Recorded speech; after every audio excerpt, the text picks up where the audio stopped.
you're gonna have to figure out. Yeah, but this is where my issue is, because like I'm burning myself out doing Vlogmas, which I love doing it, but it's like it's obviously draining and it's a lot. But also I need to be posting consistently on TikTok because I feel like they're two different audiences as well. Bro, I'm eating edamame beans as survival, like.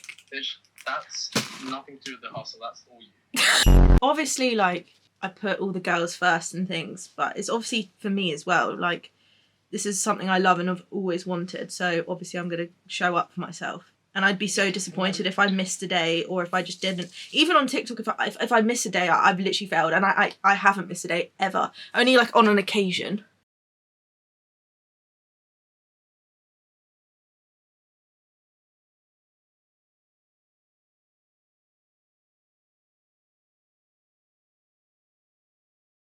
Hello. I hope you got a fucking notepad and pen. I remember when you worked on the bar with me. You still weren't looking after yourself. You weren't even that fucking busy. You worked like 2 shifts a week. It's a straight you problem. With you being busy. You being busy just adds to it. Bro eats like 10 grams of sugar and fucking 3 soybeans. Complains you feel burnt out. Like, the fuck are you? You're running on fumes. How the fuck are you expecting to like get in your flow if you're literally living off of beans? Well, I'm not though. Like, I am eating. I'm just eating the wrong things. Yeah, half your advent calendar. That shit doesn't count. I see your TikTok story. I know what the fuck you're doing. It's actually my full calendar. It's all gone. 0 self-control. Yeah, none. I have none of that. You just gotta start focusing on on yourself. Make yourself feel good. Like treating your body with what it needs, and from that you have some mental energy to start actually diversifying your content and like enjoying the process. Because the people, you gotta remember, everyone follows you is in the group chat because they relate to you. Like, so by you just sharing your life is what they're there for, because they relate to you. It's not because of walking diet. Yeah, but it feels that way. Do one thing. Start your day with a good breakfast. Bitch, I did that. I ate the first thing I did, dark chocolate. I seriously think I have a chocolate addiction. And what you know what the problem is? Is because you have ADHD, same as me, and it's why we get addicted to and can easily get addicted to things that affect dopamine. You eat chocolate, it gives you a dopamine rush. That is what you're addicted to, not the sugar itself. It's the dopamine you get from it. So yeah, but I think it just stems from me not being able to like process my emotions. How the fuck did we get here? I don't know. I'm trying to understand myself. What? I don't know. Just ignore what I said. Yeah, I think I eat chocolate because I just can't process my emotions. What? Where did we get here? Well, how is chocolate helping you process your emotions? I don't know. Just ignore what I said. You know what you need to start doing is journaling. Not necessarily writing, but like typing it on a keyboard. I'm just so against journaling. Why? I'm dyslexic. Well, you're going to have to sit with yourself to process your emotions in some form. Normally that's just talk to camera. Okay, we'll start doing that. Start talking to camera and understand what's going on. Yeah, maybe. Or I just need to get this food thing sorted. I just can't figure out if it's like I'm lazy, it's a convenience thing. Like, I don't... Is it... am I leaving it too long to like eat in the day and then I just binge eat everything? Because I've had a binge eating problem. Like, it's been there. I've spoken about it loads. You'll feel lazy. Not because you're lazy, like quote unquote, but because you don't have the energy. You're going to be binge eating, you're going to be waiting too long to eat meals, which makes it worse, all of those. And it all stems from not having routines to eat. You need to wake up in the first week, you will not want to eat. But just wake up, have 1 egg. If you can't stomach 2 eggs, just have 1 egg on toast. Yeah, but I honestly think it's the concept of like being, like actually cooking, like the thought of cooking makes me want to cry. I also think it's because I can't be in my kitchen. Do you know what I mean? You do scrambled eggs, it'll take you 3 minutes. No longer than you'd be in the kitchen. Yeah, no, I know.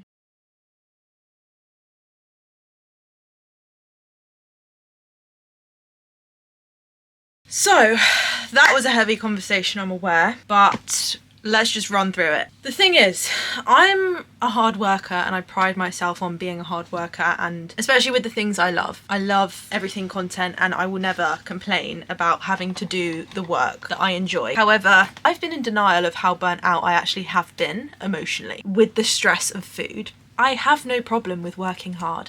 I just have a problem with the foundations that I have set. And not to get too deep or push the blame, but this has stemmed from growing up seeing my mum only eat a breakfast bar for lunch. a piece of toast in the morning and a bit of leaves for dinner, okay? That is where my eating comes from. Bottom line is, I have an issue with food, and I have accepted that. I have now come to acceptance today that I have an issue with food. However, I have always spoken about binge eating on my channel. I have always spoken about the problems of food I've had, but the thought of getting in a kitchen makes me want to cry. Even when I was in a relationship where I had to cook for the man because I was basically a housewife and he expected me to cook, and that is why I was so... There would be days where I'd be like, this is my only purpose and I hate this, so therefore I really did not enjoy the relationship, and it just made me hate myself. Anyway, what this has made me realise is that I have had my priorities wrong. However, big part of my brain is like, no, Kori, you haven't had your priorities wrong, because this is why you're here now. This is why you're here now, and this is why you're able to talk to X amount of people and have this as a job right now, okay? God willing, for the rest of my life. But right now, this is my job, and the reason I am at this place because I've not given up, and it has been my priority. This stems really deep, and obviously I'm not trying to get too deep, but I will, because that's just me. And arguably you could say, well, that makes you not love yourself, Kori. You clearly don't love yourself. No, I love myself enough to get out of bad situations. I know I deserve better, so I'm getting better. I'm working towards something that's going to help me as a solution get out of my problem. And with that, I have neglected other things. When you're focused on one thing or one person or one relationship, whatever it is, you neglect your friends, you neglect other parts of your life.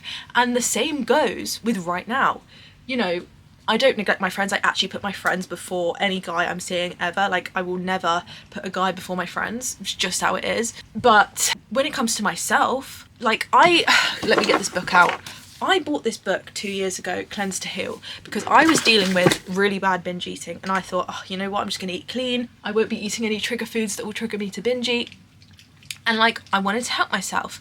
But that's because I had the space to, and I wasn't all consumed in trying to get out of something.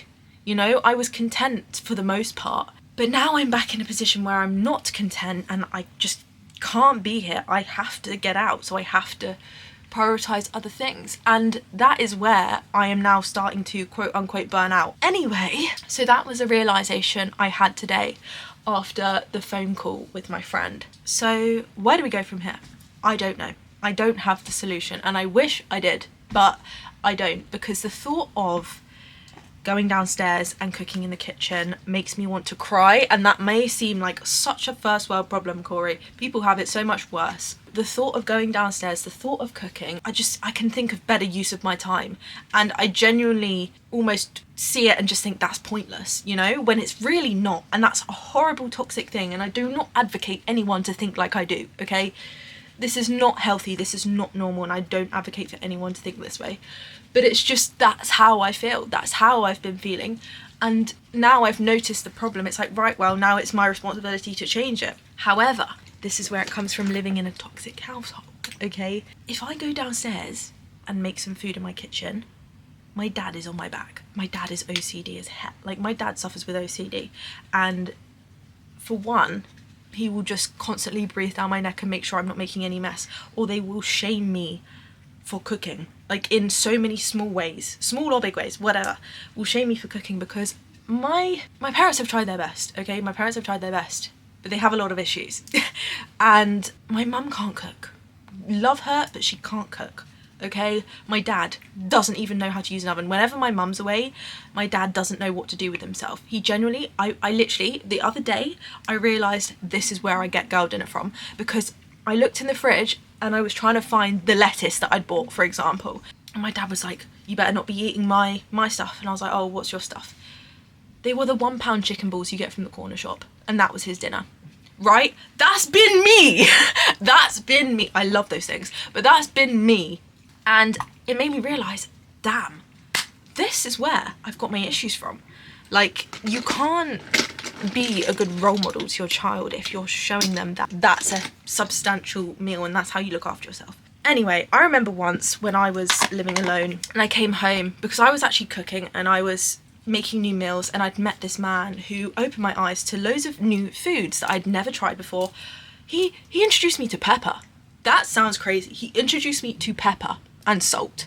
I've been in a household where pepper and salt are forbidden, right? I bought myself some aromat salt. so good. I put it on my story the other day. I remember once when I was like cooking for myself and I had my own kitchen and and I came home. I remember seeing my parents' fridge and thinking, shit, I feel so bad for you. And it made me realise food is fuel.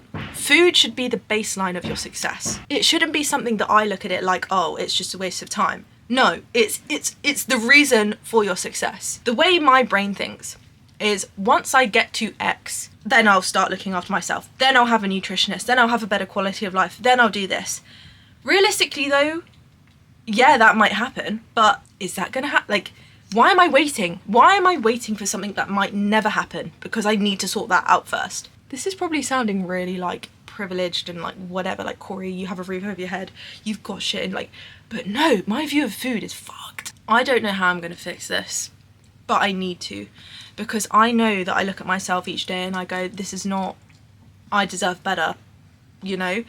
But I'm not enjoying content right now. It is draining me because I'm realising that I'm not fueling myself properly. And it's really unusual for me to be sitting here and saying I'm not enjoying content. This right here, what I'm doing right here, is the only reason I keep going every day. And it sounds ridiculous. I am not ashamed to say that this is the reason I keep going. Sharing my experiences is the reason for me to better myself and keep going every day. Yes, obviously it's for myself, but I have not been raised in a way to know how to look after myself in a way that's healthy, okay? Without it being for content purposes. Like, that sounds absolutely crazy. With the whole content thing, I'm all in. I've already accepted that I am gonna have to sacrifice my social life. I'm gonna have to sacrifice the gym or whatever it is. Obviously I want to go to the gym, I need to for the health benefits, but I have sacrificed a lot starting Vlogmas, and I know it's like, Kori, you're only on day 9. Well, I'm already aware that when I started this content journey, I was missing out on a lot of things because I had to come home and edit or do something or whatever. And this is why when I get to a certain point in my career, I am not going to be shocked, because I'm going to be like, no, I worked for this.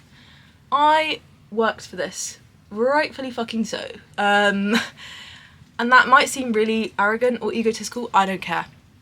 I don't care. I am not going to be shocked when I'm in my penthouse. Sorry! I just know it's going to happen. And it's not even delusion. I hate the word delusion. I hate it. It's overused, same as authenticity. Those two words have been overused on this internet.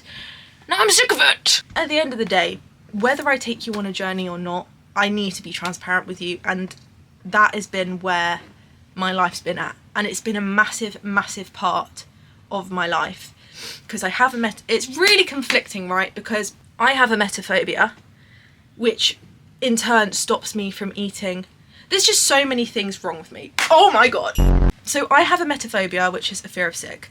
I can talk about it. I'm fine now. I didn't used to be able to hear the word or whatever, but I can talk about it. That's what I have ever since I was younger. So I've always had a weird thing with food growing up. And I would only eat my safe foods. And I think when people say I'm a picky eater, I guess, yeah, I am a picky eater, because I'm terrified I'm going to be ill.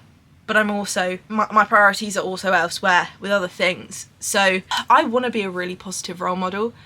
I really do. And I hope that that's what I can be to people. I never want to post out toxic content, ever. But what I will do is post real fucking content of what I'm actually going through, or whatever in life. I will always say what I believe in, and I will always say what I'm going through. And that is what I'm going through. And at the end of the day, I want to look back at this when I'm in my penthouse, when I've got my girls group chat, and I just want to be like, damn, I want to have made something bigger than myself in like the least selfish but selfish way. You know, I'm excited for this journey. I'm excited for wherever this takes me. Content isn't going to be the last thing I plan to do, but I want to help women. I want to help other people. That's just my mission. Anyway. Sorry, that's been a deep vlogmas. I'm gonna try and get to the gym tonight. Will that happen? I don't know. I need to edit, and I also need to film a TikTok. Saying that, I don't know what people want to see on TikTok anymore, because I am getting a little bit bored of dog walking guy content, and that's not to say I don't like dog walking guy and I'm bored of dog, like, that's not to say any of that. However, I'm starting to feel like I'm depending on a man for content, and I never want to be in that position, and I'm starting to freak out. That's a conversation for another day.